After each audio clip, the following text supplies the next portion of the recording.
Hello everyone, how are you all? कैसे हैं आप सब? वैदिक शिक्षा के आज के सेगमेंट में मैं आपको एक बहुत ही आसान लेकिन अपने आप में कठिन प्रश्न का उत्तर देना चाह रहा हूं। क्वेश्चन ये है, ध्यान से समझना क्वेश्चन को, तब हम आंसर तक पहुंच पाएंगे। ए नाम का एक आदमी है, वो बी नाम के आदमी के घर जाता है और वहां उससे कुछ भीख, चैरिटी, आल्म्स मांगता है। जो वाइफ है बी की, घर पर वही है।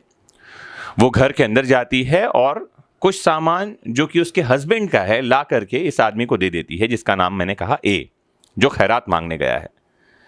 वाइफ ने ये सामान दे दिया और जो खैरात ले रहा है, जो चैरिटी ले रहा है, जो भीख ले रहा है, द बेगर और any person who is taking the belongings which is the property of the husband of the lady who is giving them.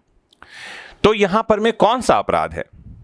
तो इतनी सी बात समझने की जरूरत है। जो हमारा सेक्शन 378 जो है, उसके इलस्ट्रेशंस में आप देखें तो पता हमको ये चलता है कि जैसे ही उसने उस सामान को दिया भिखारी को, और उस आदमी को जो बैगिंग कर रहा है, ए नाम के आदमी को, अगर ये लगता है कि ना the lady is having authority to give the property to him, उसको लगता है कि इसके पास अधिकार है कि वो संपत्ति दे सकती है, उस लेडी के पास ये राइट्स हैं, तो उस आदमी ने कोई ऑफेंस नहीं किया। अगर लेडी के पास राइट्स नहीं थे, अधिकार नहीं थे, वो प्रॉपर्टी उसके हस्बैंड की है और उस प्रॉपर्टी को ला करके वो किसी को दे देती है, तो वो लेडी जरूर चोरी की अपराधी हो सकती है। She has committed theft. इस आदमी ने कुछ भी नहीं किया।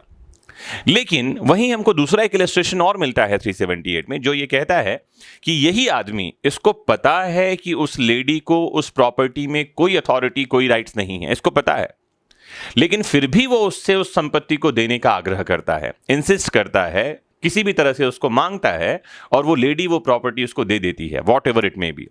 जैसे ही वो प्रॉपर्टी रिसीव करता है, ध्यान से समझना, यहां पर में ऑफेंस ऑफ थेफ्ट हो गया, चोरी का अपराध हो गया। ये इलस्ट्रेशन क्यों काम का है, क्यों आपको कंफ्यूज कर सकता है, मैं समझाऊं। क्योंकि जब थेफ्ट या चोरी का अपराध होता है, उसमें taking away the property is the necessary element. ध्यान से समझिए, टेकिंग अवे मतलब संपत्ति को ले जाना। लेकिन वहीं एक ऑफेंस हमारे पास और है, सेक्शन 405 में आपको मिलेगा, that is breach of trust. Breach of trust में प्रॉपर्टी एंट्रस्ट की जाती है, एक आदमी दूसरे को प्रॉपर्टी देगा, न्यस्त करेगा। तो यहां जो हमारे पास एलिमेंट है, वाइफ जो है अपने हस्बैंड की प्रॉपर्टी किसी को दे रही है, जो लेकर चला जाता है। यहां वो प्रॉपर्टी ले नहीं रहा, मूव नहीं कर रहा, हटा नहीं रहा, लेकिन फिर भी ये थेफ्ट का ऑफेंस है। वो लेडी और ये आदमी दोनों ही अपराधी होंगे। ये बात और है कि हमारे एग्जाम्स में जो क्वेश्चन आता है, या 378 के इलस्ट्रेशन में जो क्वेश्चन है, वो पूछ रहा है कि what is the offence of the person who asked for the property. मैंने जिसको ए नाम दिया है, जिसे मैंने बेगर कहा है, भिखारी कहा है, उसका अपराध क्या है, उसका दायित्व क्या है, उसकी लाइबिलिटी क्या है।